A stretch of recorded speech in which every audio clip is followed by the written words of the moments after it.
वो आ गया, वो आ गया। कौन आ गया?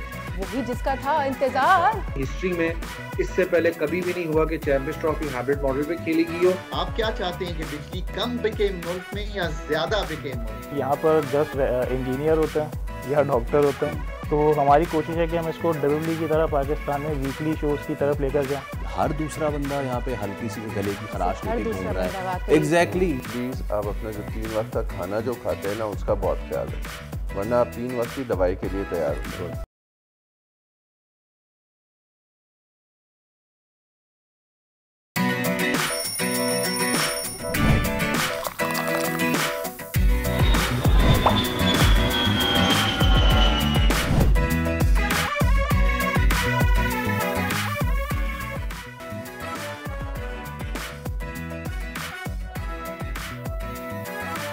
अस्सलाम वालेकुम, खुश आमदीद। जी आया नो बखैर आगले भली करे आया। वर्षत के दुनिया बोल है के साथ मैं हूँ सोनिया सुंदस। और मैं हूँ सैयद फैसल करीम। वो आ गया, वो आ गया। कौन आ गया? वही जिसका था इंतजार।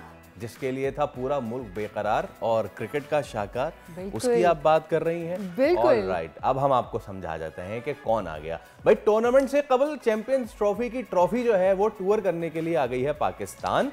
और पाकिस्तान आने के बाद अब सीन ये है कि सोनिया कब से लेके कब तक होगी वो यहाँ पे? 16 से 24 नवंबर तक पाकिस्तान के मुख्तलिफ शहरों का दौरा करेगी। और अब ट्रॉफी तो आ गई है लेकिन पड़ोसी नहीं आए। तो जैसे आपने शुरुआत की थी ना, वो आ गया, तो उसी से इंट्रो का इख्तिताम भी करते हैं। भाई इंडिया तू अब तो आ जा, अब इंडिया आए ना आए, बड़ी खबरें तो आ गई हैं। तो चलिए बड़ी खबर की जानिब चलते हैं।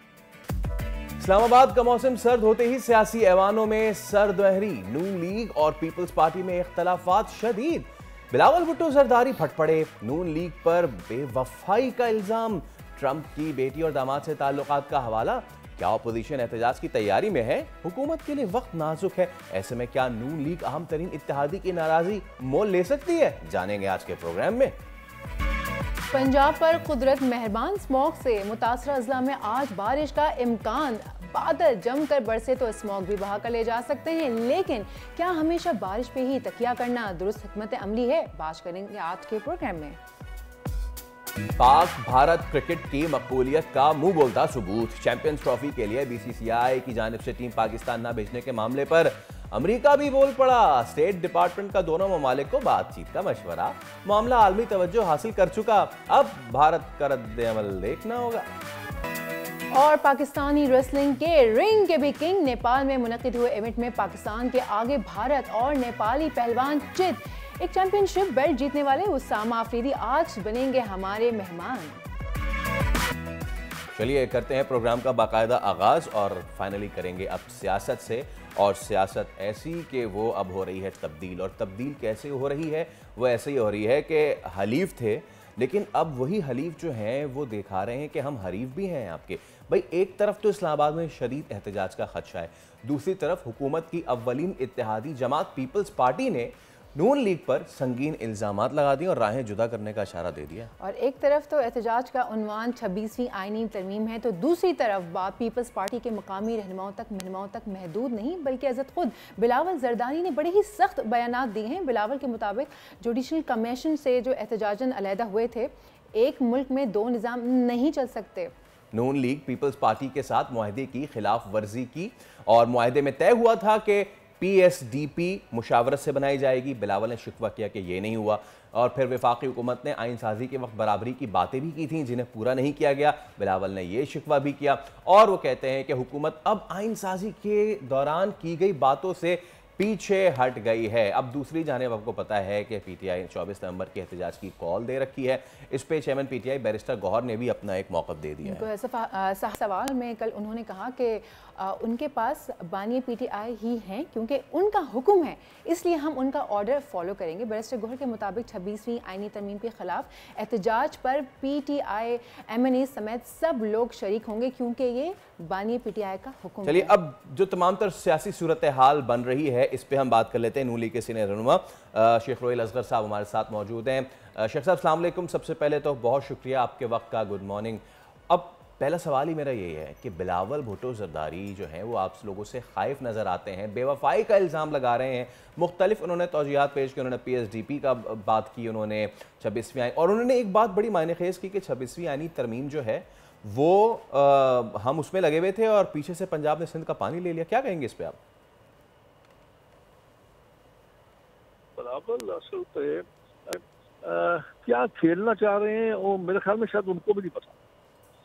और अजीब सी बात है, या तो हमारी याददाश्त बहुत खराब है, भूल जाते हैं कि हमने किया क्या। अभी आपको याद होगा कि जिस वक्त ये 26वीं तरमीम का जिक्र हो रहा था और मौलाना फजल रहमान साहब पहाड़ के ऊपर बैठे हुए थे, तो बिलावल साहब बहुत एक्टिव थे, कभी वहाँ जा रहे थे, कभी वहाँ जा रहे थे, वहाँ जा रहे थे, वहाँ जा रहे थे। उस वक्त इनको नहीं इल्म था, उस वक्त पता होना चाहिए था इनको। और ये कैसे मुमकिन है कि उनके साथ डिस्कस नहीं होगा या उनको हक़ाइक़ का इल्म नहीं होगा, उनसे पोशीदा रखा गया होगा।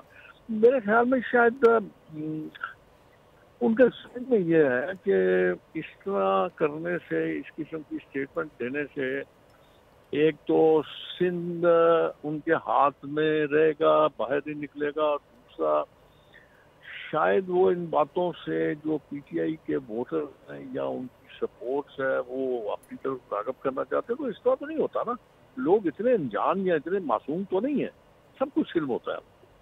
और मेरे ख्याल में बिलावल साहब को वो है कि बड़ी उम्र के लोग करते हैं, एक सियासी जमात के सरबराह है, पीपल्स पार्टी। जी, वैसे रोहित साहब बिलावल का इल्ज़ाम ये भी है कि कानून साजी से, उनका इल्ज़ाम ये भी है कि कानून साजी से पहले इनसे जो वादे हुए थे वो वफा नहीं हो सके, और अब एक मुल्क में दो निज़ाम भी नहीं चल सकते क्योंकि जमहूरी निज़ाम राइज है। तो जमहूरियत में ऐसे बयान वो तो बराह रास्त नवाज लीग पर संगीन तरीन इल्ज़ामात की बुझाड़ कर रहे हैं।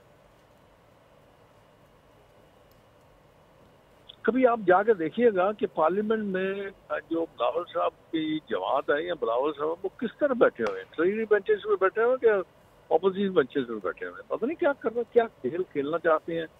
आई डोंट नो, या ये समझते हैं कि इमरान तो अंदर है और वो तो बाहर आने वाला नहीं है, तो फिर हो सकता है PTI के साथ मिलकर वो प्राइम मिनिस्टर बनने की कोशिश कर रहे हो, यही हो सकता है। मुझे इसके अलावा तो मुझे कुछ समझ नहीं आ रही कौन निज़ाम है, और अगर दो निज़ाम है तो खड़े होकर बताएं कौन दूसरा निज़ाम कौन सा, वो भी ज़रा हिम्मत करके कह ही दें, बता दें ज़रा, अगर इतनी हिम्मत है तो कह दिए करें। और ये हमारे में एक आदत बन गई है कि हम बस वो क्या कहते हैं, सवालिया निशान में बात। बिलावल के हवाले से बात की। अच्छा, ज़रा अब एक और जो दर्द सर है आप लोगों के लिए, अपोजिशन, उन्होंने एहतजाज की कॉल दी हुई है, तो क्या होने जा रहा है अब 26 नवंबर को? कई 26 नवंबर आएंगी, कई 26 नवंबर आएंगी, कुछ नहीं होगा। मैं कोई एस्ट्रोलॉजर तो हूँ नहीं, या तो आजकल एस्ट्रोलॉजर जो बातें करते हैं या जो कि हमें पता नहीं क्या है, उनकी बात नहीं पक्की होती, तो मैं क्या कह सकता हूँ 26 नवंबर को। जी वैसे रोहित साहब, आपकी सियासी बसीरत कुछ तब्दीलियाँ होते देख रही है? हवा का रुख तो तब्दील होने का खदशा है या नहीं, वो तो बहरहाल क्या कहें, क्योंकि झूठा ही सही लेकिन हमारी सोसाइटी में अब सोशल मीडिया का जो प्रोपेगेंडा है वो काम करने लगा है। क्या होने जा रहा है, क्या कहते हैं आप? अभी कुछ नहीं होगा, ये बस एक मफरूज़े ही है या ख्वाहिशात है। मेरी भी ख्वाहिश होगी कि कुछ तब्दीली हो जाए, लेकिन मैं तो कभी नहीं कर जाऊँगा, तो यही कहूँगा, दुआ भी दूंगा, और मेरी कोशिश भी ये होगी कि भाई ये हुकूमत जो है वो अपना वक्त क्या है, वक्त से ज़्यादा वक्त पूरा कर ले। तो मेरा तो यही है, मतलब इलेक्शन लड़ना या इलेक्शन में जाना बड़ी मुश्किल चीज़ है। अगर आप ये कहते हैं तब्दीली के अंदर हाउस चेंज होगा, तो वो तो फिर आप अंदाज़ा लगा लीजिए ना, बिलावल की बातों से अंदाज़ा लगा रहे हैं आप कि शायद वो इसी कोशिश में कि हाउस के अंदर चेंज, तो हाउस के अंदर चेंज तो ये है कि नून लीग। अच्छा, लेकिन वैसे शेख साहब ये बात बिल्कुल ठीक है, आपने पिछले सवाल के जवाब में कहा था कि भाई मैं कोई प्रेडिक्शन तो नहीं कर सकता, लेकिन सियासी प्लानिंग तो करते हैं ना लोग। तो ये बताइए, अगर 10-20 हज़ार बंदा आके इस्लामाबाद बैठ जाता है, कैसे रोकेंगे? ये अब पुरानी बातें होगी, ये अब इससे इस तरह थोड़ी होता है कि इस तरह थोड़ी चेंज हो जाती है। 10-12 हज़ार बंदा लेके आके जाए, वो तो हर दफ़ा फिर यही होगा, 10,000 बंदा जो भी ले आएगा जगह हुकूमत चेंज हो जाएगी। ये कोई तरीका नहीं है, मैं तो इस चीज़ के बिल्कुल हक में नहीं। लेकिन जो भी मतलब पीपल्स पार्टी है या PTI है, जमात इस्लामी जो भी है, तो आपको हम यही कहते, तो आपके पास एक फोरम मौजूद है, आपके पास पार्लियामेंट मौजूद है, आपके पास मैदान मौजूद है, आप जाइए अपनी बात की। इन बातों से मेरा ख्याल है कि मजीद खराबी पैदा होती है, कोई अच्छाई पैदा नहीं होती। आपने अंदाजा लगाया कि कोई भी आज गरीब की बात कर रहा है, कोई भी हालात को ठीक करने की बात कर रहा है, कोई भी ये कह रहा है कि महंगाई को कम करने की बात कर रहा है। बस अपने आप ही वो कहते हैं ना पंजाबी में, आपको तो आ रही भाई है। मेरी समझ ही नहीं आ रही क्यों आप इस जो आपके बुनियादी मसाइल हैं उन पर डिस्कस कीजिए, उसके लिए आप जलसे कीजिए, रैलियां ठीक है निकालिए। शेख साहब, आपका पॉइंट आ गया, लेकिन आपने अपने जवाब में कहा कि कोई महंगाई की बात कर रहा है, कोई अवामी मसाइल की बात कर रहा है। बात तो फिर ऐवानों में ही होनी है, और उन ऐवानों में आप हजरात ही बैठे हैं, चाहे आप हों, पीपल्स पार्टी हो या फिर अपोजिशन जमात हो, अवामी मसाइल आप नहीं हल करना। इसी के साथ हम एक ब्रेक ले लेते हैं, एक छोटी सी ब्रेक लेते हैं। ब्रेक के बाद वापस आते हैं और हमारे प्रोग्राम को आगे बढ़ाते हैं।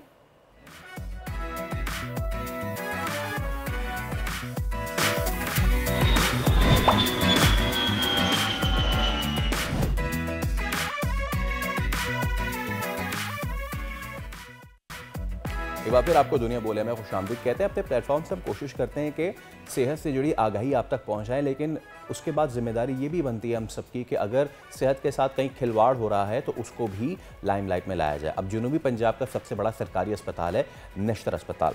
यहाँ पे सिचुएशन ऐसी बनी कि डायलिसिस के लिए मरीज़ों को यहाँ पे लाया जाता था, और कुछ मशीन्स डायलिसिस की वो अलग से मख्तस थी, यानी कि उन पेशेंट्स को जिनको एड्स था और वहीं पर उनका डायलिसिस होता था। लेकिन अब उससे हुआ ये कि मुबैना तौर पे एक मरीज़ का इंतकाल हुआ है। 30 जो मरीज़ हैं एड्स का शिकार हो गए हैं। वो ऐसे कि संगीन गफलत का वाक़या हुआ कि जिन मशीन्स पे सिर्फ एड्स के मरीज़ जो थे उनका डायलिसिस होना था, उन पे दीगर मरीज़ों का भी जो नॉर्मल जिनको एड्स नहीं था उनका जो है डायलिसिस उस पर कर दिया गया है। अब हमारे ब्यूरो हेड मुल्तान ताहिर खान हमारे साथ मौजूद हैं, उनसे बात करते हैं। ताहिर, ये इसी तरह सिचुएशन हुई जिस तरह मैंने बताया कि वो पेशेंट्स जिनको एड्स भी था और जिनका डायलिसिस भी था, उनके लिए 3 मशीनें मुख्तस थीं, उन पे दीगर मरीजों का डायलिसिस कर दिया गया, जिसके बाद ये तमाम तर चीज़ें हुई। जी बिल्कुल, ये जो खबर सामने आई है 30 मुबैना मरीज जो एड्स में मुब्तला हुए हैं, इसके हवाले से जो निश्तर अस्पताल है उसका मौक़िफ़ ये है कि एक ऐसा पेशेंट है, क्योंकि ये कुल 30 मशीनें हैं डायलिसिस यूनिट की, और 30 में से 2 HIV के लिए हैं, 15 नॉर्मल मरीजों के लिए हैं, और बाकी जो है वो हेपेटाइटिस B और C वालों के लिए। हेपेटाइटिस वालों को अलग से डायलिसिस किया जाता है, नॉर्मल मरीजों का उन 15 मशीनों पर किया जाता है। और निश्तर अस्पताल के जो MS हैं और वहाँ के जो स्टाफ है, जब हमारी उनसे बात हुई तो उनका ये कहना था कि ऐसा पॉसिबल ही नहीं हो सकता। हम हमेशा जब भी डायलिसिस होना होता है किसी भी पेशेंट का, तो उससे पहले उसकी स्क्रीनिंग की जाती है और उसके बाद उसको मुतलका मशीन पर भेजा जाता है। ये इंकशाफ तब हुआ है जब एक पेशेंट जो तकरीबन 10 से 15 रोज पहले आया है और वो पहले नेगेटिव था, और जब उसकी स्क्रीनिंग की गई तो निश्तर हॉस्पिटल को ही पता चला कि ये पॉजिटिव है। तो उन्होंने एक कमेटी बना दी, और उस कमेटी को ये सिर्फ निश्तर के लेवल के तौर पर ये कमेटी बनाई गई थी, मगर उस कमेटी से जब एड्स कंट्रोल प्रोग्राम ने डाटा मांगा कि आपके कितने पेशेंट में एड्स है, तो उन्होंने डाटा नहीं दिया। वहां से ये चीज जनरेट हुई, ये जो पेशेंट हैं इनकी तादाद ज्यादा है। तो उसके बाद मुख्तलिफ जगहों पर इसकी खबर भी चलना शुरू हुई और ये मामला हाईलाइट हो गया। तो अब इस वक्त जो fact and finding committee Punjab government ने बनाई है, उसका बेसिक मकसद ये है कि उन मरीजों की तादाद को जांचना कि आया कि वो एक ही है जो हॉस्पिटल इंतजामिया कह रही है, या वो मुबैना तौर पर 30 हैं। जबकि निश्तर हॉस्पिटल की जो इंतजामिया है उन्होंने इस बात को मुकम्मल तौर पर डिनाई कर दिया है कि 30 की तादाद का कोई फिगर नहीं है। अवाम जो है ये सनसनी से बचें। और देखा जाए तो जो हॉस्पिटल का क्राइटेरिया है उसमें डायलिसिस के लिए हर वक्त ये डायलिसिस यूनिट जो है जो पंजाब में एक ही है, अभी किडनी सेंटर बना है, मगर इसका सारा का सारा रश पूरे जनूबी पंजाब भर का, बल्कि मैं ये कहूँगा कि बलोचिस्तान से भी लोग यहाँ पर आते हैं डायलिसिस करवाने। तो वहाँ पर शदीद रश होता है, उसमें स्क्रीनिंग का ये प्रोसेस है, और ये जो मशीनें हैं डायलिसिस यूनिट की, ये खुदकार मशीनें होती हैं। अगर एक पेशेंट यहाँ से जा रहा है, उसने डायलिसिस करवाया है, तो मशीन को 15 से 20 मिनट चाहिए होते हैं कि उसने अपने आलात को इन सारी चीजों से पाक करना होता है। तो बज़ाहिर ये लग रहा है कि अब वो जो एक पेशेंट है जो पहले नेगेटिव था और बाद में जो पॉजिटिव हुआ है, उसको ये देखना है कि वो ये पॉजिटिविटी कहाँ से लेके आया कि वो निश्तर से ही हुआ उसको इस सारे टाइम के दरमियान, पहले डायलिसिस से दूसरे डायलिसिस के दरमियान। अच्छा, यानी फिर वो कहीं बाहर गया। वो जो एक शख्स जिसका इंतकाल हुआ है उसको तो एड्स हो गया, इस पे इन्वेस्टिगेशन हो रही है कि उसको प्री डायलिसिस हुआ, पोस्ट डायलिसिस हुआ, एक तो चीज़ है। और दूसरी चीज़ है जो बाकी जो 30 मरीज़ बताए जा रहे हैं मुबैना तौर पे इस वाक़े के बाद हुआ, अब इन्वेस्टिगेशन ये भी हो रही है कि क्या उसी स्ट्रिंग से ये फैला है और इन 30 या उन्हीं मशीन से अफेक्ट हुए हैं ये सारे, यही अब इन्वेस्टिगेशन हो रही है? अभी बाकी जो 30 है ना पेशेंट्स, वो अभी तक कहीं सामने नहीं आए। ओके। ना ही उनका डाटा दिया गया है एड्स कंट्रोल प्रोग्राम को। अब ये इन्वेस्टिगेशन होनी है ये वाकई ही 30 है या नहीं है।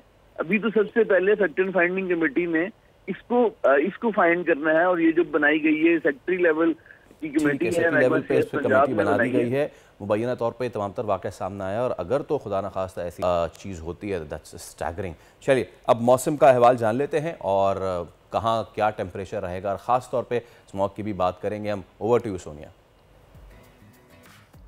Thank you Faisal. बात करेंगे अब वेदर अपडेट्स की। आपको मौसम का हाल बताते हैं। मगरबी लहर कल रात से ही मुल्क के शुमाली इलाकों पर असरअंदाज हो गई है, जिसकी वजह से जो दर्ज हरारत है, दर्ज हरारत में वाज़े कमी वाक़ हुई है। आज बालाई और पंजाब और KPK में मतलब अबर आलूद रहने के अलावा तेज़ हवाओं और गरज चमक के साथ बारिश और पहाड़ों पर बर्फ़बारी के भी इम्कानात हैं।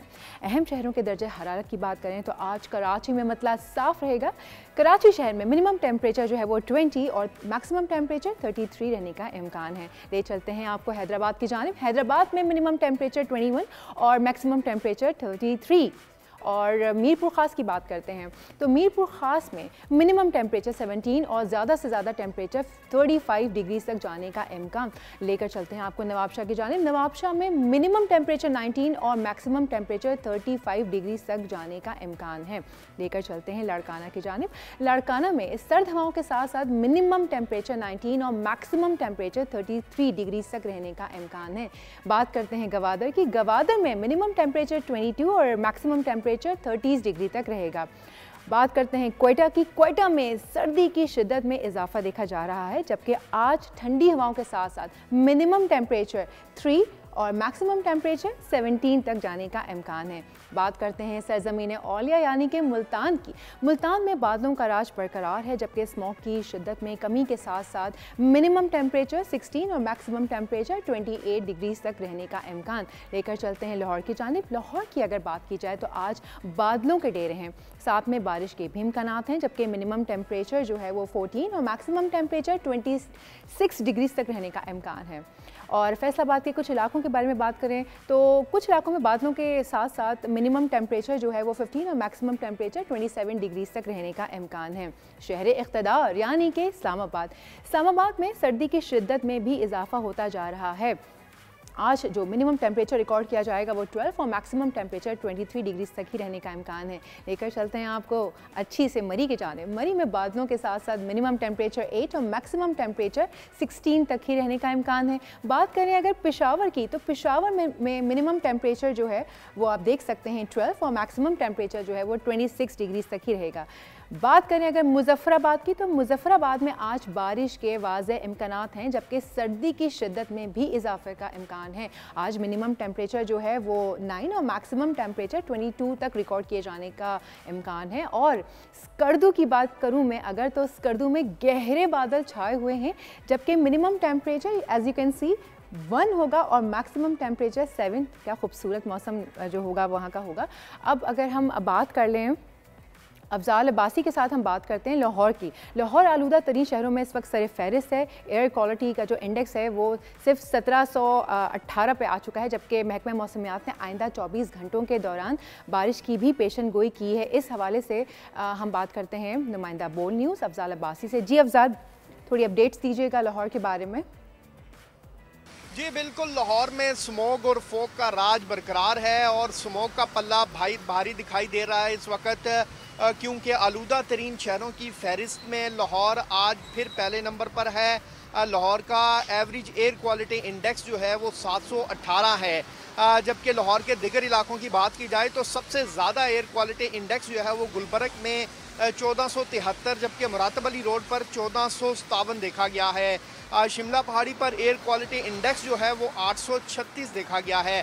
लेकिन महकमे मौसमियात ने यह खुशखबरी सुनाई है कि आज और कल पंजाब के मुख्तलिफ शहरों में लाहौर समेत गुजरांवाला, फैसलाबाद में बारिश का इम्कान है, और अगर बारिश होती है तो फिर उम्मीद यही जाहिर की जा रही है कि स्मोक का काफ़ी हद तक खात्मा हो जाएगा। जी ठीक है, thank you so much Afzal, बहुत बहुत शुक्रिया। अभी हमें अफजाल अब्बासी जो थे वो लाहौर से अपडेट कर रहे थे। लाहौर वालों प्लीज़ अपना और अपने प्यारों का ख्याल रखिए, मास्क लगा के रखिए। सो अब मौसम तो आपको बता दिया गया, चलते हैं प्रोग्राम के बकिया हिस्से के जानिब। Faisal, over to you. Thank you so much Sonia. And again with that message, जो सबसे ज़्यादा इंपॉर्टेंट है कि मास्क लगा लें, प्लीज़ मास्क लगा लें, क्योंकि स्मोक की सूरत हाल जो है वो ख़राब है। लेकिन क्या ख़राब रहेगी मज़ीद? कुछ पॉजिटिव साइंस आए हैं। हमारे साथ मौजूद हैं सरदार सरफराज साहब, चीफ मेट्रोलॉजिस्ट। हम उनसे अब बात करते हैं। सरदार साहब अस्सलाम वालेकुम, गुड मॉर्निंग।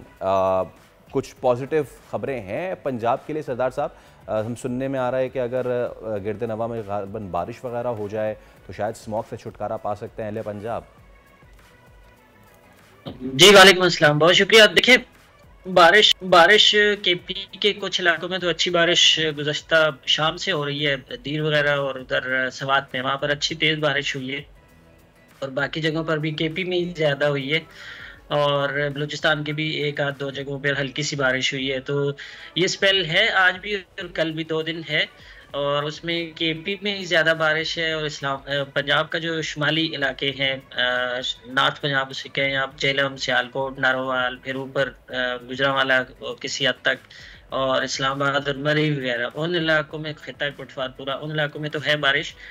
नीचे लाहौर और इससे जो नीचे का इलाका है, जो स्मोक से ज़्यादा मुतासिर इलाका है, वहाँ पे भी इम्कान है कि हो सकता है आज रात के या फिर कल सुबह कहीं पर हल्की, कहीं पर दरमियानी, मतलब ये कि हल्की सी बारिश की तवक्को आप कर सकते हैं। तो उसके नतीजे में ज़ाहिर है फॉग या स्मोक की शिद्दत में कमी तो आएगी, लेकिन एक या 2 दिन ही एक तरह से बेहतर गुजरेंगे। उसके बाद चूँकि फिर ड्राई वेदर है तो वही कैफियत बढ़ जाएगी, लेकिन 1-2 दिन उसमें कुछ ना कुछ रिलीफ आएगा कि एयर क्वालिटी भी बेहतर होगी और फिज़ा भी क्लियर होगी काफ़ी हद तक। चलें, दैट्स अ गुड साइन।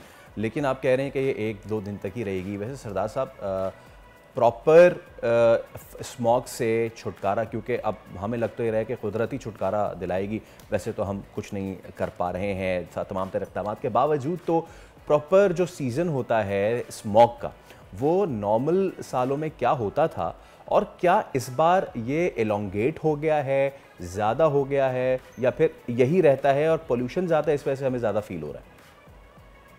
देखिए, पिछले चंद सालों से ना आप नोट करते होंगे कि नवंबर और दिसंबर के मिड तक ये जो 1.5 महीना होता था तकरीबन, इसमें ज़्यादा हुआ करती थी। लेकिन इस दफ़ा तो अक्टूबर के आखिरी हफ्ते या पिछले अक्टूबर का जो आखिरी 10 दिन थे, उनमें ये कैफियत शुरू हो गई थी। तो ज़ाहिर है अक्टूबर को भी मिला लें, और फिर अब दिसंबर का भी मिड आ गया है, और अभी ये चलेगी मेरे ख्याल में मिड ऑफ दिसंबर तक तो इसी तरह से चलेगी ऑन एंड ऑफ। हाँ, कोई बारिश का स्पेल बीच में जब आए तो फिर उससे कुछ 1-2 दिनों के लिए फाका मिल सकता है, उसमें उसकी शिद्दत में कमी आ सकती है, फिजा कुछ क्लियर हो सकती है। मेरी 2 सवाल हैं। एक चीज़, छोटे से 2 सवाल हैं, मिला के कर लेती हूँ। एक चीज़ तो ये कि जो स्मॉग है, क्या ये पॉसिबल है कि धुंध, एयर पोल्यूशन, ये सब कुछ मिला के इसलिए इतना एक्सट्रीम लेवल पे जा पहुँचा है, या ये अदरवाइज़ भी इतना ही एक्सट्रीम था? दूसरा सवाल ये कि ये जो सर्दी है वो कम्प्लीटली पूरे मुल्क में कब आएगी, कब तक एक्सपेक्टेड है? देखिए, जो इसमें जो आपका पहला सवाल है ना, बिल्कुल स्मोक एक तरह से मजमुआ ही दो अल्फाज का है, यानी स्मोक धुआं जो आपकी गाड़ियां छोड़ती हैं, धुआं जो आपकी इंडस्ट्री छोड़ती है, धुआं वो जो आपकी एग्रीकल्चर रेजिड्यू यानी चावलों का भूसा वूसा जब जलाया जाता है उसकी वजह से, और इसी तरह से जो आप कोयले, गैस वगैरह से बिजली पैदा करते हैं, ये सारी चीज़ें मिलकर, और पोल्यूशन जब बढ़ती है तो उसके साथ जब ये सर्दियों के दिन आते हैं और रात में जब मॉइस्चर एक तरह से ज़्यादा होता है, तो वो मॉइस्चर प्लस स्मोक दोनों मिलकर फॉग बन जाता है, यानी स्मोक प्लस फॉग। तो स्मोक का लफ्ज़ इस तरह से कि जिसमें पोल्यूटेंट्स बहुत ज़्यादा होते हैं।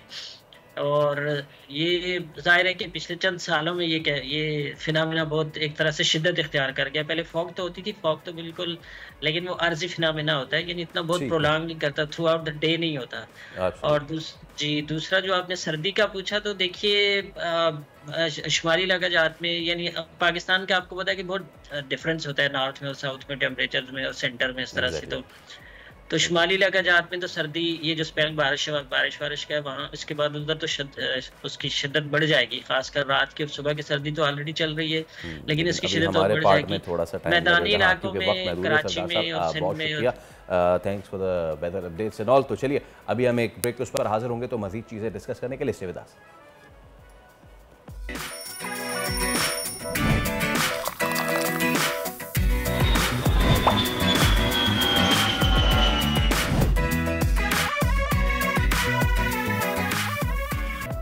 शेक्सपियर ने कहा था टू बी और नॉट टू बी, ट्रॉफी तो आ गई है लेकिन भारत नहीं आ रहा है, तो भारत के लिए तो नॉट टू बी उन्होंने कह दिया है, लेकिन रिटन फॉर्म में देंगे नहीं देंगे। पाकिस्तान ने भी जवाबी कार्रवाई का कह दिया है और सख्त मौक़िफ़ अपना दिया है, ख़तों की दावत भी हो गई है। और इस सारे मामले में हुआ ये है कि इतना इम्पैक्टफुल ये टाकरा होता है कि पहले तो ब्रॉडकास्टर्स उन्होंने प्रेशर डालना शुरू किया ICC के भाईजान शेड्यूल किधर है, और अब अमेरिका से भी बयान आने शुरू हो गए हैं। सोचिए कि अमेरिका जहाँ पे इतनी ज़्यादा क्रिकेट की पजीराई नहीं होती, हालांकि अब ICC कोशिश कर रहा है कि वहाँ भी स्प्रेड करे क्रिकेट को। तो इस सब पे ज़रा बात कर लेते हैं। क्रिकेट एक्सपर्ट्स सैयद मोहम्मद अवैस हमारे साथ मौजूद हैं। अवैस भाई अस्सलाम वालेकुम, गुड मॉर्निंग।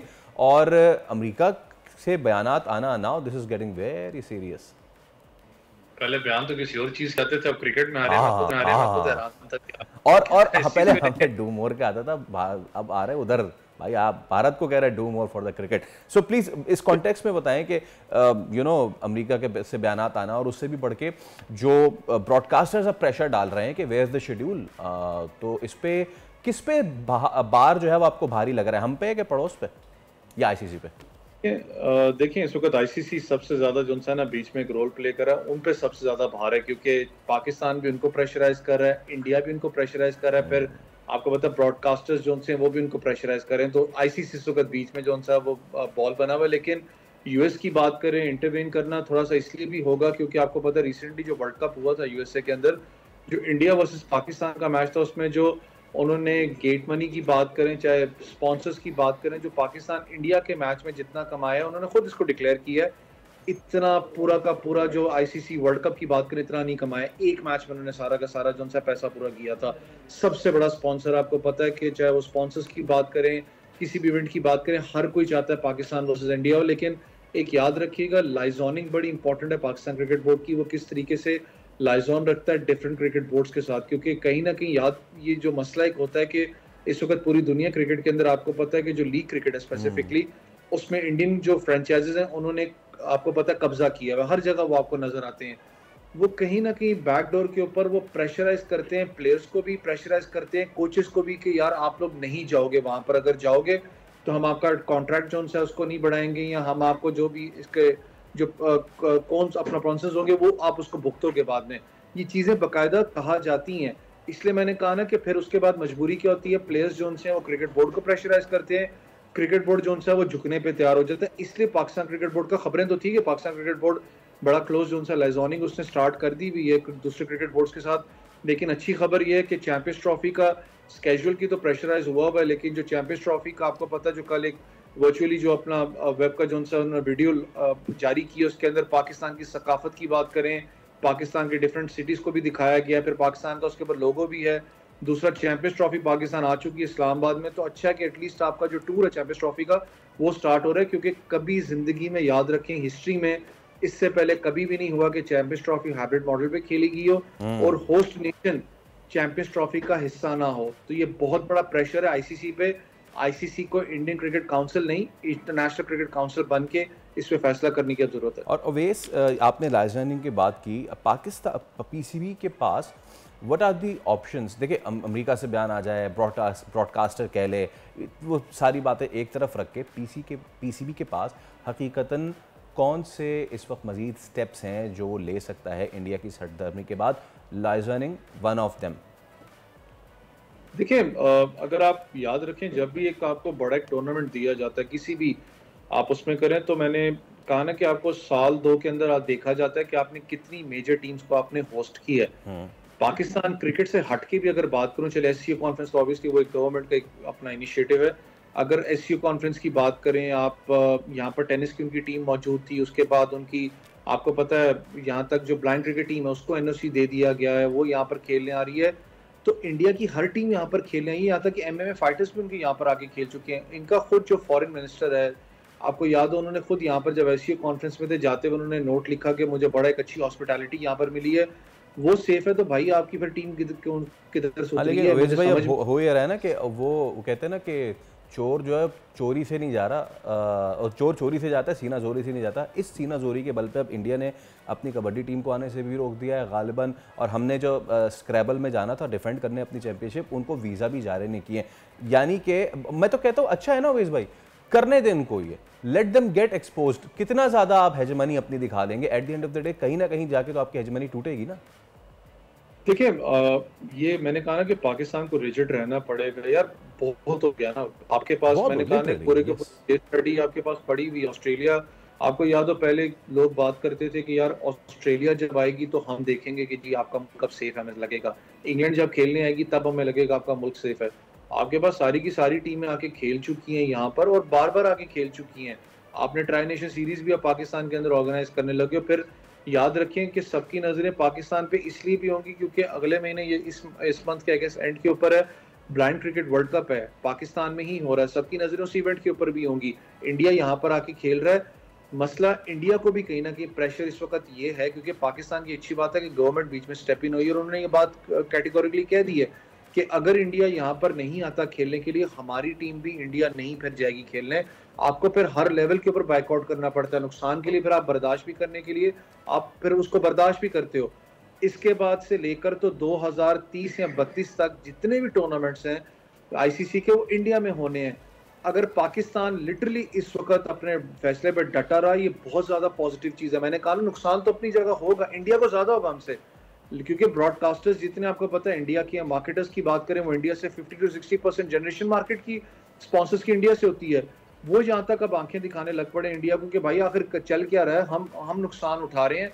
स्केड्यूल अभी तक अनाउंस नहीं हुआ। स्पॉन्सर्स की बात करें वो धमकी आईसीसी को दे रहे हैं कि अगर पाकिस्तान इंडिया का टाकरा नहीं होता तो हम इससे बैकआउट करेंगे। आपको पता है कि स्पॉन्सर्स बैकआउट करें, मैंने कहा ना एक मैच आपका पूरा आईसीसी का बजट निकाल के दे देता है आपको। तो ये बहुत सी चीजें इस वक्त चल रही है, लेकिन क्रिकेट बोर्ड का जो फैसला है, और फिर मुझे थोड़ा सा एक फीलिंग ये भी कभी कभी आती है कि जय शाह कहीं, देखें जय शाह की बात करो, मोहसिन नकवी की बात करो, जय शाह आपको पता आईसीसी के चेयरमैन बनने वाले हैं अगले महीने।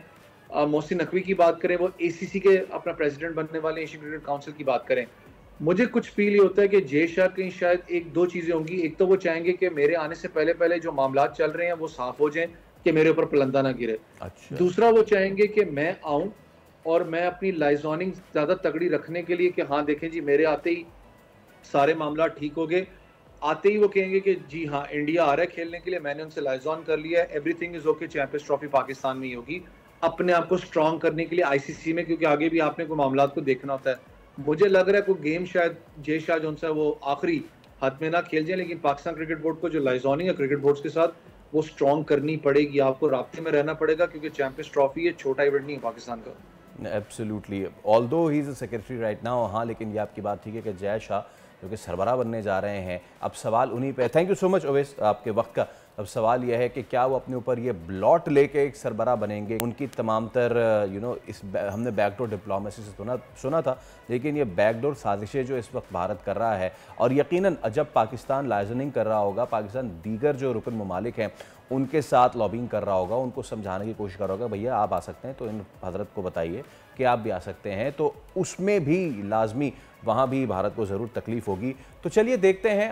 गो के अभी तक उस ख़त का जवाब नहीं आया जो कि पीसीबी ने भेजा है और उनसे बासपुरस की है कि जी आप बताइए, तो लिख के तो दीजिए कि आपको मसले मसाइल हैं क्या। आप जो लिख के देंगे Z+ सिक्योरिटी हम बाकी टीम्स को देते हैं, आपको भी दे देंगे। चलिए अब हम एक ब्रेक ले रहे हैं खातून। बिल्कुल ऐसा ही, एक ब्रेक लेते हैं, ब्रेक के बाद वापस आते हैं, प्रोग्राम को आगे बढ़ाते हैं। Let's take a break.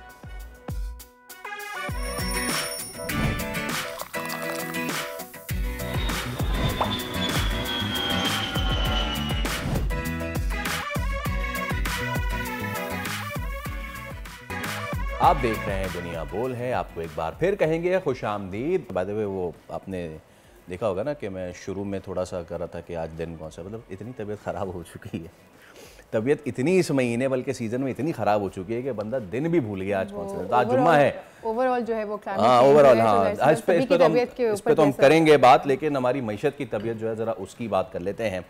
Pakistan stock market एक जानिब अच्छा परफॉर्म कर रही है, दूसरी जानिब क्योंकि आपको पता है कि IMF से हमने तमाम तर कर्ज़े लिए हुए हैं तो अब उनकी सुनना तो पड़ेगी। और वो सुनना ये क्योंकि पाकिस्तान में जो हुकूमत है वो कहते हैं ना आसान बिजली जो है या फिर आसान ज़राए बिजली, सस्ती बिजली, उसके लिए कोई काम नहीं करेगी। यूँ इसलिए कि IMF का हुक्म है कि पाकिस्तान में शमसी बिजली के हुसूल की हौसला शिकनी की जाए। अब ये मजाक नहीं, ये हकीकत है। और मुज़ाकरात कल चौथे रोज़ भी जारी रहे और तमाम तर सूरत हाल जो है अब हम रख देते हैं। हमारे साथ माहिर मईशत डॉक्टर खाकान नजीब मौजूद हैं। डॉक्टर साहब अस्सलाम वालेकुम, गुड मॉर्निंग। ये क्या IMF ने किया है कि जी आप ये नहीं कर सकते, you can not go solar, क्यों ऐसा उन्होंने किया, क्या इसके पीछे मुहर्रिकात हैं? देखिए, इस वक्त अगर आप पाकिस्तान की ओवरऑल एनर्जी सेक्टर को देखें तो एक तो IMF को कतई नज़र आपको खुद इसको रीऑर्गेनाइज करने की ज़रूरत है।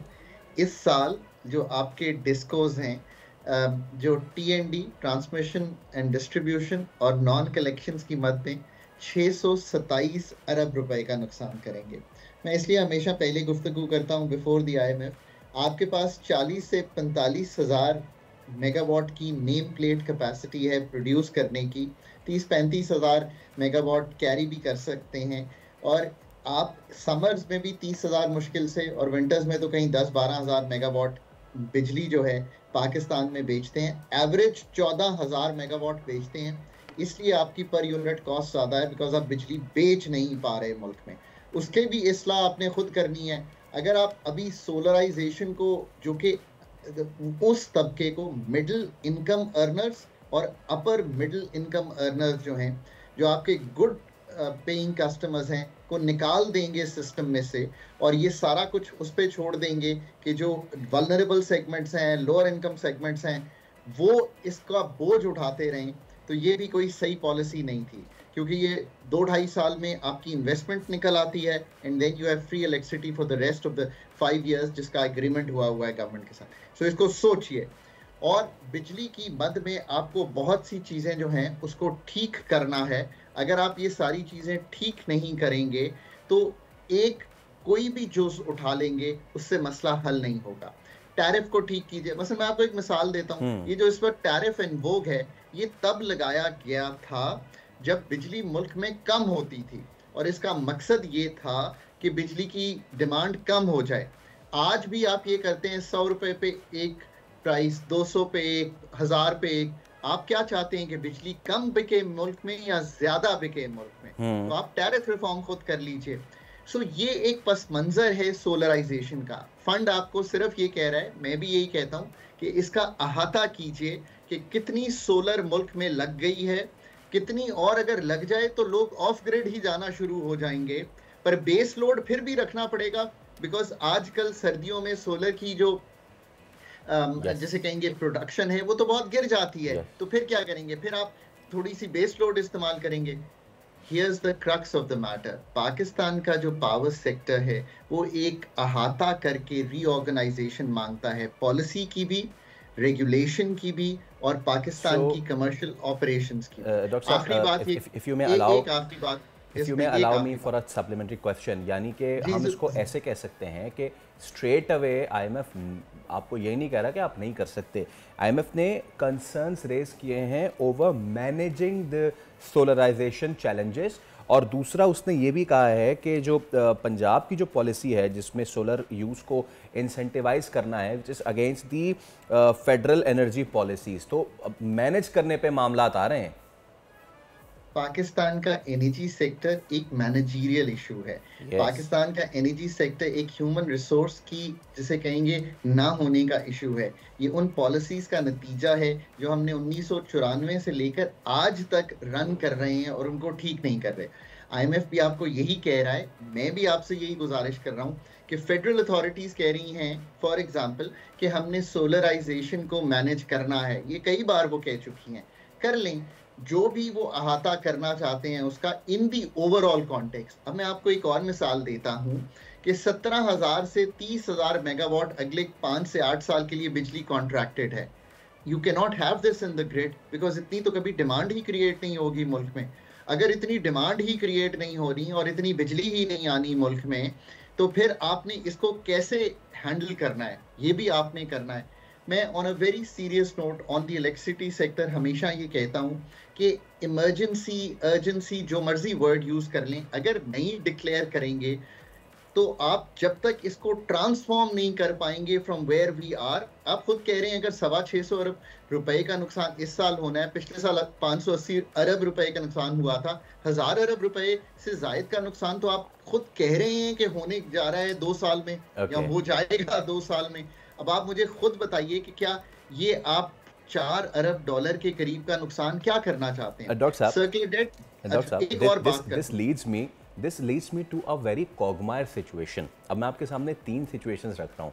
एक जानिब सोलराइजेशन अगर पूरी हो जाती है, आम आदमी, मेरे लिए बहुत फ़ायदा है कि भाई मैं ऑफ ग्रिड जा रहा हूँ, अब तो मैं अपनी बिजली बनाऊँगा और मुझे बिल नहीं देना पड़ेगा। आम आदमी की सर देखिए सोच तो ये है ना, पहली चीज़। दूसरी चीज़, हुकूमत ये कह रही है और IMF भी कह रहा है कि भाई अगर सारे ऑफ ग्रिड चले गए तो फिर बिजली से कमाएंगे कैसी हुकूमत। तीसरी चीज़, अभी बाकू में बैठ के सब कह रहे हैं कि हमें क्लीनर यूजेस ऑफ एनर्जी की तरफ जाना चाहिए, हमें अच्छी सोर्सेज लगानी चाहिए जिसमें हम क्लीन एनर्जी पैदा कर सकें। आपस में इतनी कॉन्ट्रडिक्शन है, ये इस पे आम आदमी क्या करेगा भाई? So this is the policy dilemma that is in front of the policy makers, right? आपने बहुत अच्छी तरह इसको बयान कर दिया। फिर आपका टैरिफ, आप आगे चलिए ना, फिर आपका टैरिफ इस तरह का है जिसमें बिजली की खपत जो है वो डिसइंसेंटिवाइज होती है। आपकी सब्सिडी रिजीम क्रॉस सब्सिडाइज करती है। जो अपर मिडिल इनकम है जो हट रहे हैं वो इसलिए हट रहे हैं कि वो 16 रुपए का क्रॉस सब्सिडाइज कर रहे हैं नीचे वालों को। टारगेटिंग ऑफ सब्सिडीज नहीं है, सारी सब्सिडीज सिस्टम में पड़ी हुई हैं, वो होनी चाहिए बेनजीर इनकम सपोर्ट प्रोग्राम में। मैं आपको इतनी चीज़ें बता सकता हूँ जो ठीक होने वाली हैं। बात यह है कि हुकूमत ये नहीं है कि ठीक नहीं कर रही। सो लेट मी से दिस ऑल्सो। प्रॉब्लम कहाँ आ रही है? प्रॉब्लम यहाँ आ रही है कि एक पेस है ठीक करने की, वो उसकी रफ्तार इस वक्त चाहिए जो मोटरवे की 120 किलोमीटर पर आवर की रफ्तार है। आप जिस रफ्तार पे चल रहे हैं, जिस ट्रांसफॉर्मेशन, जिस डेप्थ और ब्रेड्थ की ज़रूरत है ये काम करने की, you need a professional team doing the surgical treatment of Pakistan's policy, regulation and commercial operations of the energy sector. Sorry, आप ये भी याद रखिए कि मैं बार बार वर्ड पावर नहीं यूज कर रहा, एनर्जी कर रहा हूँ। इसका मतलब है इंटीग्रेट करना पड़ेगा। गैस कैसे इस्तेमाल होती है पाकिस्तान में, वाटर कैसे इस्तेमाल होना है, न्यूक्लियर पावर का क्या रोल होगा पाकिस्तान में, विंड का क्या रोल होगा, सोलर का क्या रोल होगा। इसका जब मजमूई तौर पे आप अहाता करके सामने लाएंगे तो तब बात बनेगी। और दूसरी बात, मैं इस चीज़ का बिल्कुल कायल नहीं हूं कि कोई भी डिस्को हुकूमत की तहवील में रहना चाहिए।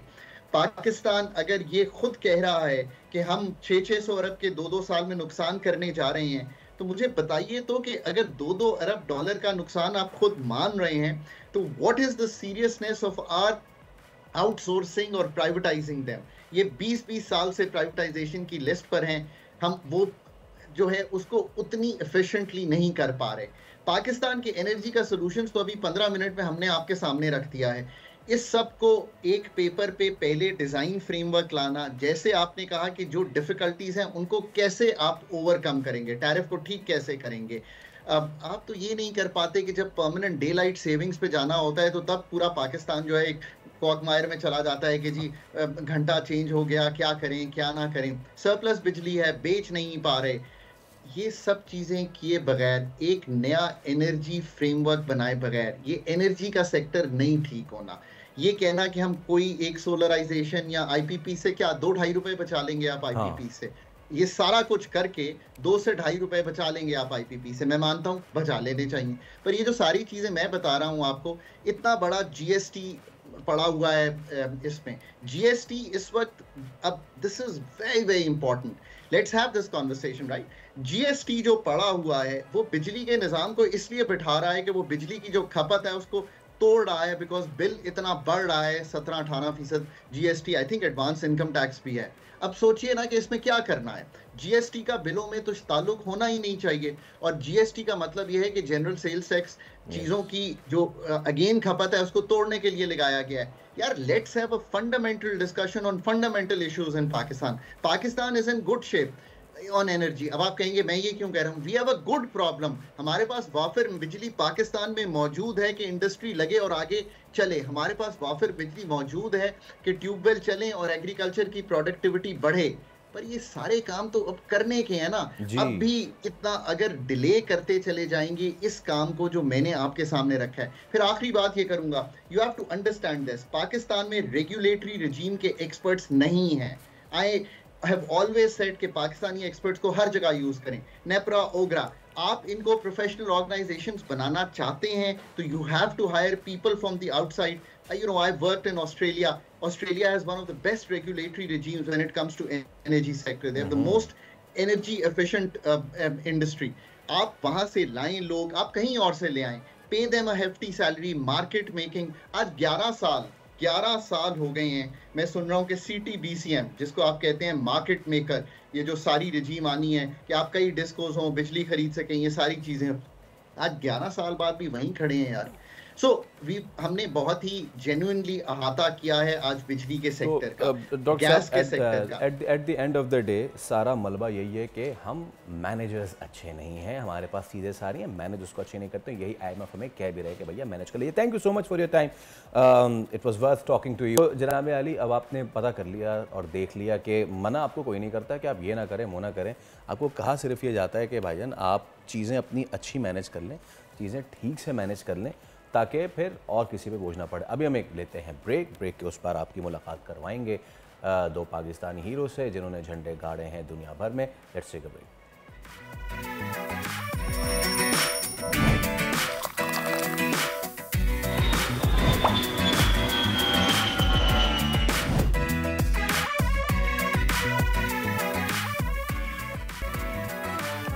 फिर आपको कहेंगे खुश आमदेद।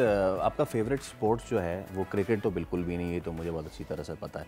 इसके अलावा what's been your favourite sports? मैं रेसलिंग बड़ा शौक से देखा करती थी और बड़े मज़े से मुझे करनी भी आती है।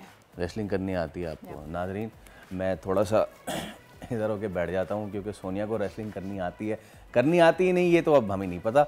ये तो अब कुछ होगा तो फिर मुझे पता चल जाएगा कि रेसलिंग आती नहीं आती। हाँ, लेकिन पाकिस्तान में हम आपकी मुलाकात तो करवाते हैं MMA फाइटर से, बॉक्सर से। पाकिस्तानी जो बच्चे हैं, पाकिस्तानी नौजवान हैं, I remember right from my childhood when I was in intermediate, when I was in 9th and 10th, तो यू नो डायनासोर्स का दौर था उस वक्त। हो डायनासोर का दौर था और उस वक्त ये डायनासोर्स को रेसलिंग सिखाती थी। बिल्कुल ऐसे ही है। ठीक है, तो उस वक्त Raw, SmackDown, you know, Kurt Angle, triple H and you name them, सारे नाम मुझे आज तक याद हैं। ब्रॉक लेसनर, आपको शौक तो है, आपको याद है रेसलिंग में? जी जी, विदाउट पेज उनके उठा के पुटक वो रिंग के अंदर जाके और वो एक दूसरे को यू नो जो एक डायलॉग बाजी करना, वो सारा कुछ। अच्छा, वो अब उसमें ना बहुत सारी चीज़ें यू नो फेक भी हो गई हैं सारी चीज़ें, लेकिन जब यस पाकिस्तान की अगर बात करें तो हमें शौक़ बड़ा है, लेकिन पाकिस्तान में सर्किट कैसा है? टैलेंट हमारे पास बहुत है क्या भाई? कराची के 2 भाई हैं, उसामा अफरीदी और उनके भाई हैं, उनका नाम जो है वो असल तो मैं आपको नहीं बताऊंगा, लेकिन जिस तरह हम कहते हैं ना कोवू ब्रेंडन, वो दोनों जो है पहुँचे नेपाल और वहाँ उन्होंने काठमांडू में नेपाल और भारत के रेसलर्स को शिकस्त दी। हम आपको दिखा भी रहे हैं, जिस तरह सोनिया बता रही थी ना, दाव पेच। और ये देखें आप, ये भाई ने उठाया, ओ तेरी खैर बेड़ा पार हुए, ज़बरदस्त। तो अब ये दोनों, और अच्छा जब ये पहुँचे भी हैं तो उनका इस्तकबाल भी बड़ा अच्छा सा हुआ है। तो दोनों भाई हमारे साथ मौजूद हैं। इन वन कॉर्नर हमारे साथ मौजूद हैं Usama Afridi and in the other हमारे पास मौजूद हैं कोवू ब्रेंडन। भाई आप दोनों का बहुत बहुत शुक्रिया, thank you so much for coming. और ये थोड़ा सा ज़रा बताइए, बेल्ट से हम स्टार्ट करते हैं कि ये आपने बेल्ट जो हासिल किया है, मैं इसमें पाकिस्तान का झंडा भी देख रहा हूँ और इसमें इंडिया का झंडा भी देख रहा हूँ, व्हाट इज़ इट, ज़रा बताइए। क्योंकि ये जो है इंडियन टाइटल है, ये इंडियन रेसलर और पाकिस्तानी रेसलर और दूसरे रेसलर्स को जो है प्रॉपर जो है एक टूर्नामेंट हुआ था नेपाल के अंदर, तो प्रॉपर टूर्नामेंट के अंदर काफ़ी मुल्कों के रेसलर्स थे, तो मैंने जो है क्वालिफाइंग राउंड के अंदर मैंने नेपाली रेसलर को हराया। उसके बाद जो है मैंने फाइनल में जो है इंडियन रेसलर को हरा कर जो है मैं टाइटल जीत कर आया हूँ और पाकिस्तान का नाम रोशन करके आया हूँ अल्हम्दुलिल्लाह। ये जो आपने बात की ना, इंडियन रेसलर को हराया, सबसे अच्छी बात ये है। और आपके बेल्ट की क्या खासियत है? मैं एक्चुअली हूँ वर्ल्ड हेवीवेट चैम्पियन REW का, रेवोल्यूशन ईस्टर्न रेसलिंग। तो जस्ट लाइक WWE और मल्टीपल प्रमोशंस के आपने नाम सुनेंगे, WCW, इसी तरह REW एक प्रमोशन है जिस जहाँ का टॉप वर्ल्ड चैम्पियन में हूँ। और 800 डेज़ मुझे हो गया एज अ चैम्पियन, तो जो कि ऑलमोस्ट 3 साल प्लस हो जाता। और 21 रेसलर्स के अगेंस्ट मैं डिफेंड कर चुका हूँ मल्टीपल कंट्रीज़ में, दुबई, कतर, US, मैक्सिकन के रेसलर्स को। और अभी इंशाल्लाह कमिंग ईयर में मैं इसी टाइटल को डिफेंड करने के लिए और US के कंप्लीट टूर पे जा रहा हूँ। तो इसी टाइटल का बाकी अब उम्मीद है, क्योंकि इंडियंस को तो मैं अब तक हराता रहा हूँ, अब जो है वो अमेरिकन की बारी है। क्या वैसे जब इंडिया आपके सामने आता है, चाहे वो कोई भी स्पोर्ट हो हमारे यहाँ, स्पेशली क्रिकेट, लेकिन अलावा क्रिकेट भी, मुझे लगता है कि जो हमारे सोच और जज्बात हैं ना, बड़े फ़र्क से हो जाते हैं। तो आपके साथ भी ऐसे हुआ कि जब आपके अगेंस्ट इंडिया आया तो आपकी सोच बिल्कुल ही एक्सट्रीम लेवल पे चली गई? बिल्कुल, स्टार्ट में तो कुछ ऐसा ही था, लेकिन मैं आपको सच्ची बताऊँ तो 2020 से 2023 तक 24 तक मैं अब तक 3 दफ़ा इंडियंस को कंटिन्यूस हरा चुका हूँ। लेकिन अब इंडियंस को लेके मेरा थोड़ा सा माइंड यूँ चेंज हो गया, क्योंकि मेरी सबसे ज़्यादा सपोर्ट और फैन फॉलोइंग ही इंडिया में। अरे वाह! क्योंकि जब भी मैच होता है तो इंडिया से ही मुझे जो है मैसेज आते हैं कि भाई आपने जीतना। वाह, ज़बरदस्त। अच्छा, अब ज़रा हम जैसे कि बचपन से ना मुख्तलिफ रेसलर्स के मुख्तलिफ दाव पेच जो है हमें याद है, चौक स्लैम और मतलब बहुत सारे तो हम भूल भी गए हैं यार में। तो उसामा, मैं देख रहा था आपका भी एक जिसमें आपने एक रेसलर को उसी तरह उठा के, so what's your move, best move, the finisher move? The finisher move, my finisher move is, आप कह सकते हैं उसे, आप खल्लास कह सकते हैं। ओए proper related to choke slam है, लेकिन वो डायरेक्ट बंदे को उठा के फेंक देना। एक दूसरा मूव शायद क्लिप आपको शायद दिया हो या ना दिया हो, वो बैक ब्रेकर है। बैक पे मैं जो है रख कर उसकी बैक को जो है स्ट्रेच क्रश करता हूँ कि उस पर जो है वो टैप आउट करता है रेसलर। तो उस पे जो है मैंने नेपाली रेसलर को जो है टैप आउट कराया। जिनके साथ आप ये करते हैं वो बेचारे, गुड क्वेश्चन, उनके जो है मसल जो है डैमेज हो जाते हैं। तो काफ़ी ज़्यादा जब तक वो टैप आउट नहीं करते मैं नहीं छोड़ता मैं। और सर, आपका फिनिशर मूव क्या है? मेरा फिनिशर वैसे तो वर्ल्ड पेडिग्री के नाम से जाना जाता है, जो ट्रिपल एच मारता है। मैंने उसको रीनेम करके जो है जब मैं यूज़ करता हूँ तो I call it blackout. Blackout यार, बचपन की यादें आ गई, छोटे भाई के साथ रेसलिंग खेलते थे। आउटस्टैंडिंग। लेकिन आप लोगों का अब ये बताइए, सफ़र कैसे शुरू हुआ, इस तरफ कैसे आना शुरू हुआ, स्टार्टिंग में थी? Good question. सफ़र मेरा जो है आप कह सकते हैं, मैं बचपन में ना मुझे मेनिंजाइटिस हुआ था। ओके। मेनिंजाइटिस एक ऐसी बीमारी होती है जिसके अंदर बंदा पैरालाइज हो जाता है। बिल्कुल। तो मैं जो है बचपन में, मेरे भाई जो है ये रेसलिंग देखा करते थे, हम साथ ही बैठ के रेसलिंग देखा करते थे, हमें रेसलिंग का प्रॉपर शौक था। और मैं जो है जिस मेडिकल हिस्ट्री से मैं सर्वाइव होकर गुजरा हूँ मैं, तो मेरी हाफ बॉडी पैरालाइज हो गई थी। 3 महीने तक मैं हॉस्पिटल में एडमिट रहा था। उस वक्त एज क्या थी आपकी? मैं 5 साल का था, एडमिट रहा था। तो इसमें सर्वाइवल थोड़े चांसेस कम होते हैं मेनिंजाइटिस के अंदर। तो मैं रिकवर हुआ। रिकवर होने के बाद मैंने 5 साल प्रॉपर जो है स्ट्रगल करी। मैंने प्रॉपर दोबारा नए सिरे चलना सीखा। मैंने प्रॉपर अपना जो है ट्रेनिंग ली, टाइक्वांडो, मार्शल आर्ट्स प्रॉपर मैंने इसके अंदर लगा रहा मैं। 5 साल बाद जब रिकवर हुआ, तब जो है मेरे भाई जो है उन्होंने जो है शुरू कर दी थी बॉक्सिंग। ठीक है। फिर जो है मैंने उसके बाद जो है इन्हीं के साथ जो है मैंने कंटिन्यू किया। फिर हमने रेसलिंग जो है साथ ज्वाइन करी। फिर मैंने रेसलिंग ट्रेनिंग शुरू करी। असल आपने अपनी ज़िंदगी में जितने भी रेसलर्स को पछाड़ा है, ये वाली जो आपने फाइट जीती ना, दिस इज़ द बेस्ट, मतलब कि तो ज़बरदस्त है। और चलें, ये तो हम सब शौक में रेसलिंग देखते थे। इसकी तरह आपने बॉक्सिंग से आगाज़ किया, बहुत सारे नादिर बलोच से लेके हमारे कितने अच्छे बॉक्सर्स हैं। आपने रेसलिंग की मार्केट कैसे आइडेंटिफाई की पाकिस्तान में, जहाँ पे इतना ज़्यादा लोग शायद रेसलिंग देखते ज़रूर हैं, खेलते नहीं? एक्चुअली मैं बचपन से ही जो है ना था रेसलिंग ही फ़ैन। ठीक है। फर्स्ट टाइम मैंने 97 में, शायद आपने देखा हो, Bret Hart versus Shawn Michaels, जब मॉन्ट्रियल स्क्रू जॉब काफ़ी फेमस हुआ। नहीं, जिसमें वो ब्रेट हार्ट ने टैप नहीं किया था, लेकिन रेफरी ने बेल रिंग कर दी थी, विक्ट्री दे दी शॉन माइकल्स ब्रेट हार्ट। हाय तो उस time I was only 3 years old और वो मेरा रेसलिंग फर्स्ट मैच था जो मैंने देखा था। तो उस दिन से ही मैंने सोचा कि मैंने बनना रेसलर ही है, और उस दिन से मैं शॉन माइकल का ही डाई हार्ड फैन था। मतलब यही प्लान था कि भाई बनना शॉन माइकल है। लेकिन पाकिस्तान में क्योंकि आपको पता है कोई भी चीज़ यहाँ पर जस्ट इंजीनियर होता है या डॉक्टर होता है, दूसरा कोई यहाँ पैशन ना समझा जाता है, ना फैमिली को नज़र आता। तो मैंने जो है वो बॉक्सिंग मैंने कहा करता है, क्योंकि बहुत सारे WWE के अंदर जो है आपने देखा होगा, कभी माइक टाइसन आता है, कभी लोगन पॉल आता है, तो ये लोग बेसिकली रेसलर्स नहीं है। हाँ, लेकिन अपने जो है उसकी थ्रू जो है दूसरे प्रोफेशन के थ्रू WWE के अंदर आते हैं। तो फिर मैंने सोचा चलो बॉक्सिंग तो पाकिस्तान में सदियों से है, बॉक्सिंग सीख के शायद रेसलिंग का रास्ता मिल जाए। लेकिन मुझे पाकिस्तान में कुछ अपने ही जैसे जो है ना, मतलब क्रेज़ी बंदे मिले, जिसमें मेरा पार्टनर है मुस्तफ़ा अली ख़ान एक्स मैक, तो इस वक्त तो हमारे साथ मौजूद नहीं है। हम लोगों ने मिलकर जो है आउट ऑफ पाकिस्तान जाके इसकी रेसलिंग की ट्रेनिंग लेके फिर पाकिस्तान के अंदर इसकी एकेडमी हमने स्टार्ट करी। अच्छा, आपने कहा कि आउट ऑफ पाकिस्तान जाके आपने ट्रेनिंग ली, हमने दुबई से। कोई रिंग वगैरह इस तरह से क्या अवेलेबल ही नहीं है? नहीं, अब अवेलेबल है। अब जब तक हम हैं तब तक तो रिंग है यहाँ पर। नहीं, आप जब आप प्रैक्टिस कर रहे थे उस वक्त अवेलेबिलिटी नहीं थी पाकिस्तान में। वाह, तो आप you are the pioneers basically wrestling को पाकिस्तान में लाने। अच्छा, अब ये बताइए कि अब आपका सफ़र माशाल्लाह ज़बरदस्त है, you are winning the belts and all. इस सफ़र में आपके साथ और कितने लोग आ चुके हैं और रेसलिंग कर रहे हैं प्रोफेशनली पाकिस्तान में?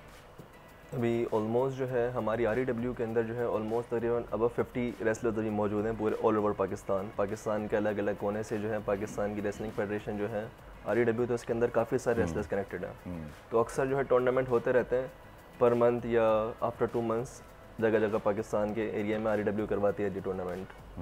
और आखिर में ये बताएं कि आगे क्या प्लान्स हैं? ऑब्वियसली ये वाला जो फिज़िकल कांटेक्ट का वन ऑफ द ऐसा स्पोर्ट है कि जहाँ पे आप कुछ डिसिप्लिन्स का बिल्कुल भी ख्याल नहीं रखते, ठीक है? तो प्लान्स क्या हैं आगे आपके, और इसको और आगे ख़ुद कैसे लेके चलना है? अगले कॉम्पिटिशन्स क्या क्या हैं? हमारी कोशिश तो ये है कि देखिए मंथली इवेंट्स तो हम लोग रेगुलर कर रहे हैं। पाकिस्तान है, मतलब 12 हम यूँ नहीं कर पाते क्योंकि कुछ हमारे रिलीजियस इवेंट्स ऐसे आ जाते हैं जिसमें पूरा मंथ गुजर जाता है, हम एक्टिविटीज़ नहीं कर सकते। तो हमारी कोशिश है कि हम इसको WWE की तरह पाकिस्तान में वीकली शोज़ की तरफ लेकर जाएं। और फिर हमारे अब जो REW की ब्रांचेज़ हैं वो मल्टीपल कंट्रीज़ में हो गई हैं, US में हो गई है, इंडिया में अलग स्टार्ट हो गई है, सऊदी अरब में अलग स्टार्ट हो गई है। तो अब हमारे जो आगे प्लान्स हैं यही हैं कि कंटिन्यूस जो हमारे रेसलर्स हैं जो पाकिस्तान से ट्रेन हो रहे हैं, तो जो यहाँ परफॉर्म कर रहे हैं वो रेगुलर वीकली बेसिस पे परफॉर्म करते हैं, just like Monday night raw and SmackDown. और जो आगे बढ़ गए हैं वो अदर कंट्रीज़ में टूर्स कर कर वहाँ अपना जो है नाम रोशन करते हैं। एब्सोल्युटली भाई, दोनों रेसलर्स आपका बहुत शुक्रिया, thank you so much for coming, best of luck. और मुझे जान के बहुत ही खुशी हुई कि पाकिस्तान की रेसलिंग सर्किट भी अब बहुत ज़्यादा जो है वो डेवलप स्पोर्ट्स में आगे आ रहा है, अदर देन क्रिकेट, जैसा कि आप यस। ब्रेक का वक्त हो जाता है, ब्रेक लेते हैं, ब्रेक के बाद वापस आते हैं। Let's take a break.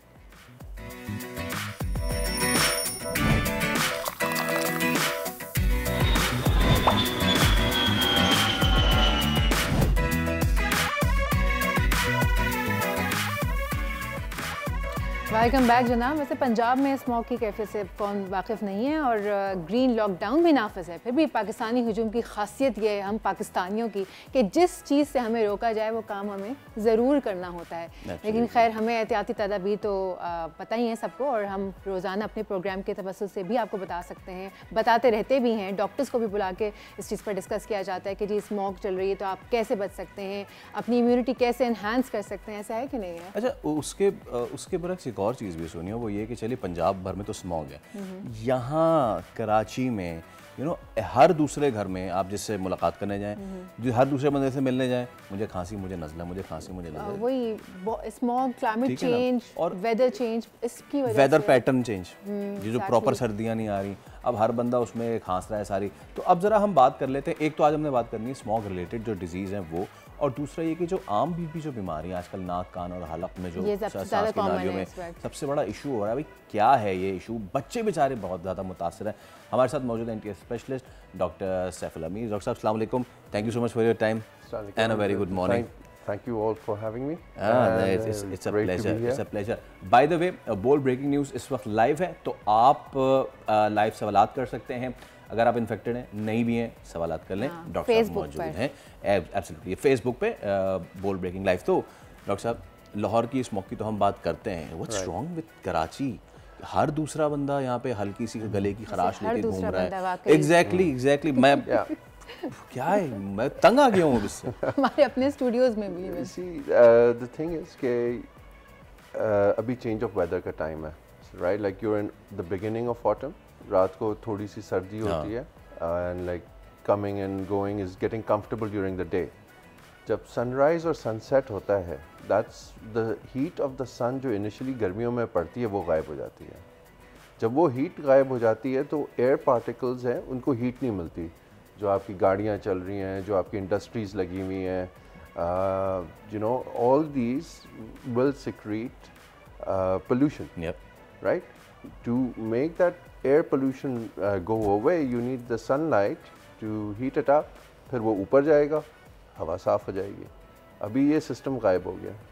This system happens at 9 AM, 10 AM, 11 AM, right? तो सुबह के टाइम और रात के टाइम ही होता है। Looks really nice, hazy stuff, and like people go out at that time. That's when you go out at sunrise and sunset, when the air quality index आपका सबसे ख़राब होता है, तो आपको ये जो है dryness in the throat and all these things, ये आपको sinusitis या rhinosinusitis की तरफ लीड करती हैं, जिसमें बलगम का गिरना, खांसी, बुखार होता है। क्योंकि साइनसेस में जो सबसे a quarter of this is an environmental factor। आप कह रहे हैं ना लाहौर में डिफरेंट है, यहाँ डिफरेंट है, इस्लामाबाद में पोलन एलर्जी होगी, यहाँ डस्ट एलर्जी होगी। So there is a different variety. People who are poorly doing poorly here will do better in Islamabad. People who are doing poorly in Islamabad will do better in Karachi. So थोड़ा सा जो है that's how the environment plays out. सब अगर किसी की immunity low है तो उनके ज़्यादा जल्दी चांसेस हैं सब लगने के, या इम्यूनिटी अगर आपने मेंटेन रखी है या स्ट्रॉन्ग रखी है तो वो इनसे बच के रह सकते हैं? मतलब क्या हमें इन सब चीज़ों से बचने के लिए, चाहे वो बच्चे हों या बुज़ुर्ग हों, यूजुअली यही लोग ज़्यादा मुतासर होते हैं, तो क्या इम्यूनिटी बूस्ट करना सबसे ज़्यादा ज़रूरी है इसमें? क्या मेरी जो सबसे कॉमन चीज़ मैं कहता हूँ लोगों को, प्लीज़ आप अपना जो 3 वक्त का खाना जो खाते हैं ना उसका बहुत ख्याल रखें, वरना आप 3 वक्त की दवाई के लिए तैयार हो जाए। ठीक है ना? It's simple as that. आप अपना खाने का ख्याल नहीं रखें, आपको शुगर, ब्लड प्रेशर, ऐसी बीमारियाँ होंगी। Aside from sugar, blood pressure, जो स्मॉग है, दैट्स द वन डिटर्मिनेंट जो आपकी ज़िंदगी को डायरेक्टली कम करता है। आपकी ज़िंदगी कम होती है, ठीक है? और किसी चीज़ से नहीं होगी। आपकी कोलेस्ट्रॉल से भी होगी, आपके हार्ट डिजीज़ से भी होगी, आपकी डायबिटीज़ से भी होगी, आपकी एयर क्वालिटी से भी होगी। हम लोग क्या कर रहे हैं? We are not bothered about this, we are not. Let's be honest, last time वो आर्टिफिशियल रेन का वो शुरू करा था, इस बार तो नहीं है। क्यों इसको आर्टिफिशियल करें डॉक्टर साहब? आर्टिफिशियल रेन से स्मोक खत्म हो जाती है ना, दैट्स जस्ट। बट उस आर्टिफिशियल रेन के लिए भी एनवायरनमेंट कंड्यूसिव होना बहुत ज़्यादा ज़रूरी है। Okay, I have got a question now. वो ये कि बच्चे अब बहुत ज़्यादा मुतासर हो रहे हैं।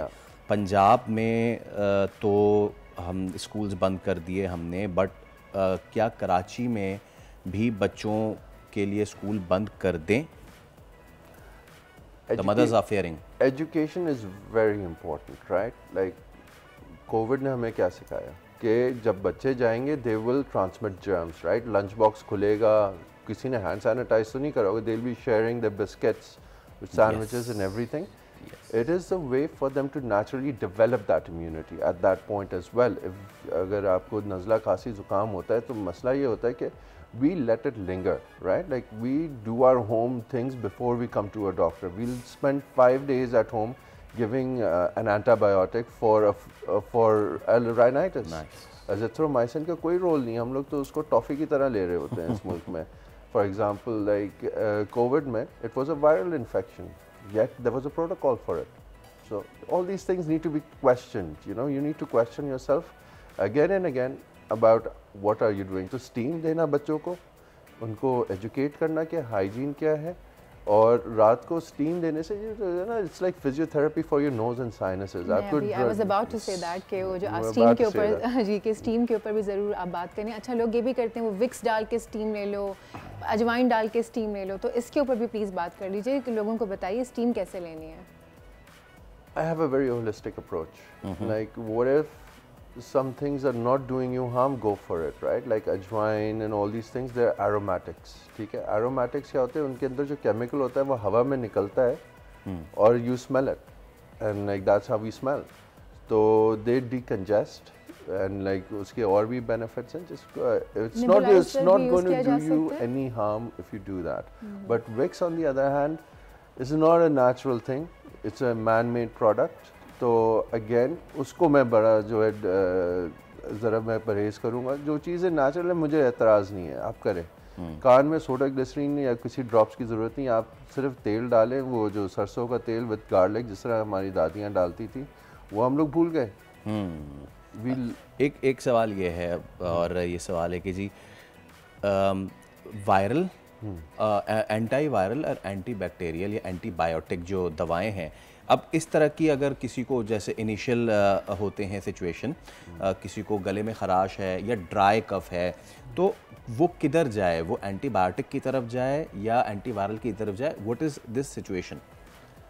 See, now that is a concept that we need to change entirely, right? Like you don't need an answer right now. You need to manage your symptoms. You need to work on your immunity. Take steam, take prophylactic measures, vitamin C लें। अल्लाह ने जो है oranges और citrus fruits इसी मौसम में रखें to boost your immunity. Vitamin D3 लें, विटामिन C लें, take steam regularly, and you don't when you need an antiviral or an antibiotic, go to a physician or a consultant or whoever and get it properly prescribed, so that ये antibiotic resistance और ये drug resistant typhoids और ये सारी चीज़ें जो अजीबो गरीब चीज़ें that we are facing, we prevent those. Like we need to change our attitude. Maryam ने भी यही सवाल किया है कि सर्दियाँ अभी तो आई नहीं है प्रॉपरली, बट मरियम खान कहती हैं कि भाई ये जो खुश्क खांसी हो जाती है, दिस इज़ वेरी इरिटेटिंग, तो इसका फिर क्या किया जाए इसके साथ? The dry cough, again steam will help, saline gargles help, ठीक है, honey helps, ठीक है, because it's got a good thick consistency, it's got high in glucose, complex carbs होते हैं उसमें, and that coats your thing. Because of the high sugar content, bacteria do not grow on it. जरासीम को एक certain level में वो चाहिए होता है sugar, उससे ज़्यादा हो तो they can't grow. Okay. So that's why it coats your throat. So it just like eases it. Panadol, steam, gargling, and अगर acidity है उसको control करें, oily तेल वाला और मिर्चों वाला खाना। सर्दियों में जो पानी पूड़ियाँ और like you know all those things that like मौसम अच्छा है, लोग घूमने जा रहे हैं पे खाना भी खाना है। We would like to do this discussion avoid more. spices, yeah. Avoid spices और नज़ला होता है उससे। Yes, thank you so much doctor साहब। बहुत सवाल आ रहे हैं, बट एक सवाल जो आखिर में है और इसी पे हम शो का इख्तिताम करते हैं, भाई सवाल ये था कि क्या मुस्तकिल मास्क लगाना सेहत के लिए मुज़िर नहीं होगा? ऑक्सीजन की कमी वाक़ई हो सकती है, तो मास्क जो है वो आप लगा लें, क्योंकि नहीं लगाएंगे अगर तो उससे जो आपके अंदर जब मामला जाएंगे तो फिर आपको अस्पताल वाला मास्क लगाना पड़ेगा। आज के शो से इतना ही, दीजिए इजाज़त, आपसे मुलाकात होगी अब मंडे को इंशाल्लाह हम आपसे मुलाकात करेंगे। अपना ख्याल रखिए, अल्लाह हाफ़िज़। बिरयानी ज़रूर।